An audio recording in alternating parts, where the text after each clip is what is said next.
ও মা, কি সুন্দর।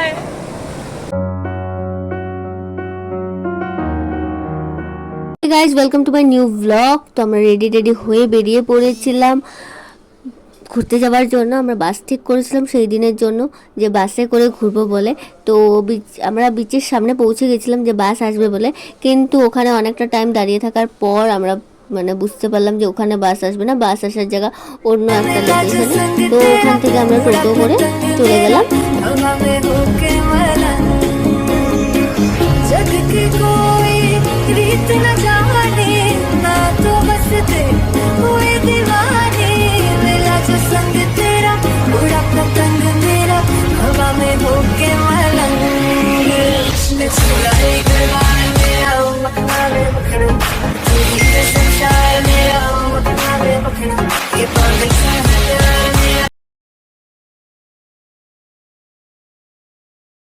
তো তারপর আমরা এক্সাক্ট লোকেশনে এসে বাসে বসে পড়েছিলাম। আর সেই দিন ছিল প্রচণ্ড গরম ছিল।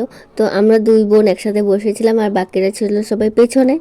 सफर शुरू करने से पहले कुछ जानकारी आप लोगों के लिए।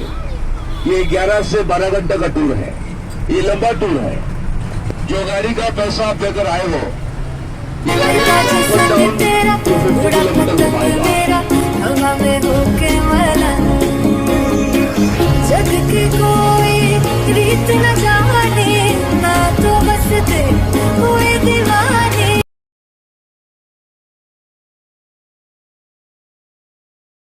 ও ফার্স্ট লোকেশন আমাদের ছিল বিচ। তো ওখানে বিচে নিয়ে যাওয়া হয়েছিল। আমরা অনেকটা টাইম কাটিয়ে ফটো টটো তুলে ওখান থেকে বেরিয়ে যাই সেকেন্ড লোকেশনের জন্য।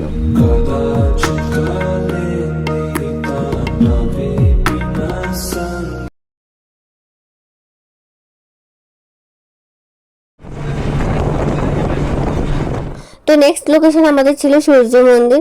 আর রাস্তার থেকে অনেকটা ভিতরে ছিল, আর কিন্তু সেটা গায়ে লাগছিল না, কারণ দুপাশে এত বাজার ছিল, খুব মজা লাগছিল। কিন্তু শপিং করার টাইম পাচ্ছিলাম না, কারণ এত জলদি সব কিছু করতে হচ্ছিল, এত তাড়াতাড়ি হাঁটতে হচ্ছিল। কিন্তু হ্যাঁ, মন্দিরের বাইরটা খুবই সুন্দর। মন্দিরের ভিতরটা তো সেরকম কোনো মন্দির নেই, কারণ ঠাকুর নেই, সরি, কারণ এটা তো সূর্য মন্দির।